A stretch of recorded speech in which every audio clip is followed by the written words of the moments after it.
Luz Elba Velo Sáenz, gracias por este tiempo, gracias por esta entrevista, ahora que están tanto en boga el tema de las elecciones de los magistrados, un tema que nos atañe a todos los mexicanos, un tema delicado, que duda cabe, pues por las reformas, por las candidaturas, por los procesos y demás, pero he visto mucho en redes sociales, he visto y hemos analizado las campañas, pero vemos que todo el mundo como que nos manda su currículum, como que el currículum fuera lo más importante. Para nosotros, lo más importante son las personas. ¿Cómo integra?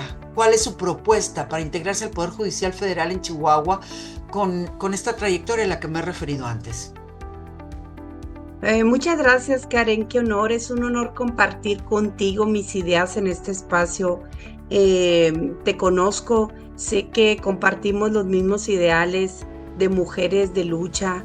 Por supuesto, yo como mujer formada en el derecho social y laboral, mi carrera ha estado guiada por una convicción que no es otra que la justicia, que debe de ser legal, sino también profundamente humana y social. Es cierto que Chihuahua es un estado de contrastes, una tierra de oportunidades, pero también de desigualdades históricas. En mi labor como juzgadora, en este caso como presidenta de la Junta Especial número 55 de la Federal de Conciliación y Arbitraje aquí en Ciudad Juárez, he visto de cerca esa necesidad de acceso a la justicia laboral.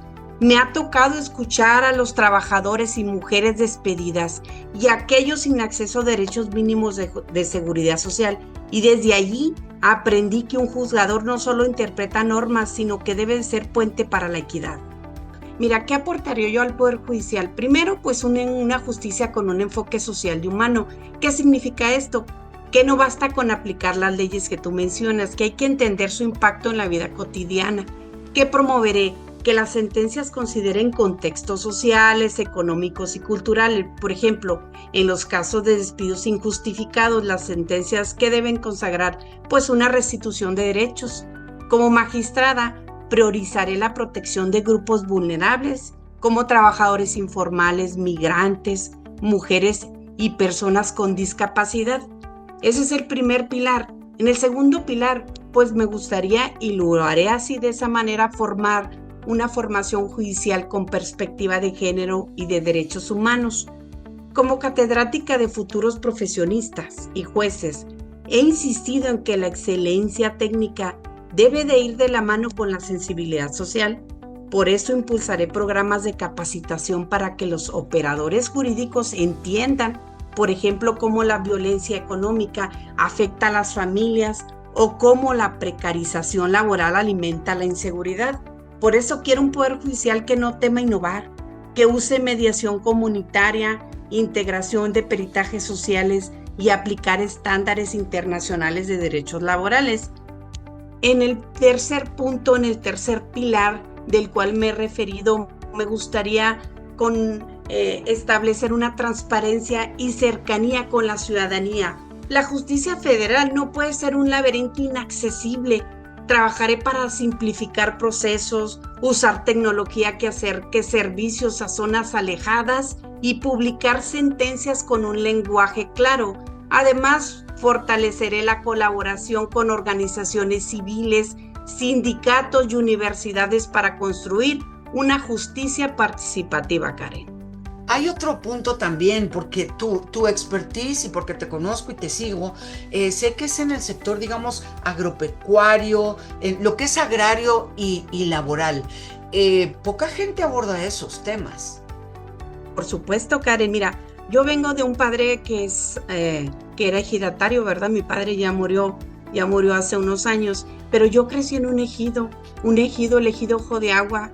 Está enclavado en el municipio de San Francisco de Conchos, donde se encuentra la presa más grande del estado, donde originalmente era una región ganadera, una región que le denominan de terreno de agostadero, de temporal, donde pues la sequía azotara y hiciera que concluyera esa actividad y se diversificara a la agrícola. Pero yo sé de lo que hablo, yo sé de las luchas de esas personas que a ras de suelo día a día logran o luchan por sobrevivir. Por eso sé de lo que digo y por eso sé de esos derechos que debemos de observar en nuestro día a día, Karen.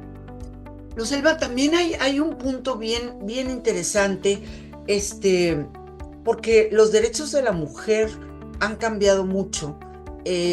Se abordan otros temas, y la justicia se exige y se implementa de diferentes formas, porque ya la mujer, o si vamos a hablar de géneros y demás, pues ya tiene más derechos, ya tiene más fuerza dentro de lo que es el Poder Judicial. ¿Estoy equivocado o sí va por ahí?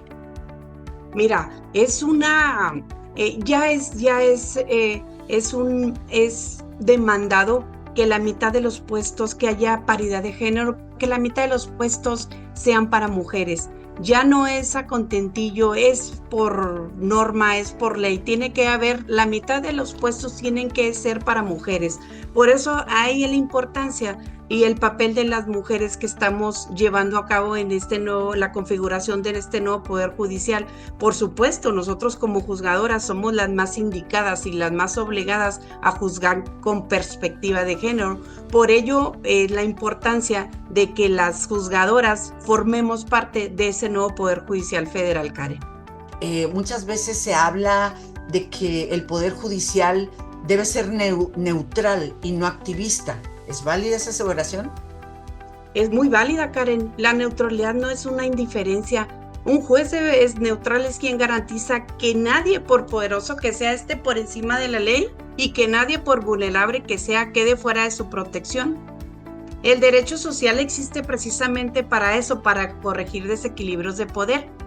Activismo no, lo mío es rigor jurídico, con conciencia de que tras cada expediente hay sueños, dignidad y proyectos de vida. En Chihuahua urge un Poder Judicial que no solo resuelva conflictos, sino que prevenga injusticias. Con mi experiencia en la impartición de justicia y conciliación, sé que muchos litigios deben y pueden solucionarse con diálogo, pero cuando no es posible, pues por supuesto las sentencias deben de ser firmes y ejemplares, Karen. Tenemos un estigma muy fuerte en México, en todos los poderes, y es la corrupción. ¿Cómo la vas a combatir? Mira, la corrupción se combate con el ejemplo. La corrupción la podemos hacer todos, pero también todos la podemos combatir. No solo va del juzgador hacia el ciudadano o del ciudadano hacia el juzgador. Todos tenemos una obligación para combatirla. En mi caso, por supuesto, que yo transparentaré todos los actos que haga. ¿Y cómo voy a evitar la corrupción? Con mis actos. Mis actos van a ser transparentes y va a estar a la vista de todos, Karen. Los mexicanos tenemos miedo de la injusticia en nuestro país por muchas cosas, porque lamentablemente con muchos ejemplos tenemos argumentos de sobra para tener este miedo. ¿Cómo me tranquilizas? ¿Por qué tendría que votar por ti?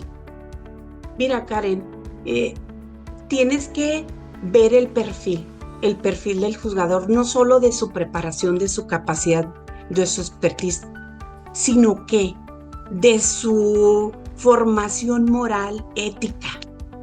Todo también tiene mucho que ver la familia, nuestra formación, desde nuestra infancia, desde nuestras casas.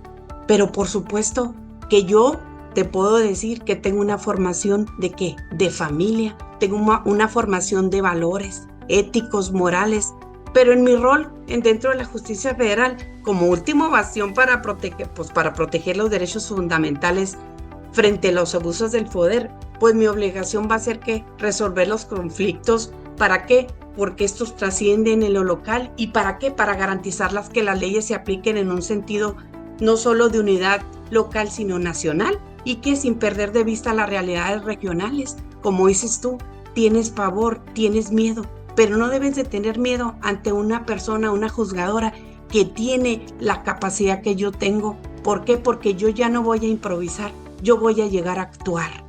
Yo voy a llegar a actuar porque tengo la convicción, tengo la formación y tengo el conocimiento. Y tengo la cara para poder llegar al Poder Judicial. ¿Por qué? Porque me respalda mi capacidad y mi experiencia y que me conoce la gente y sabe cómo soy y quién soy. Te agradezco infinitamente esta entrevista.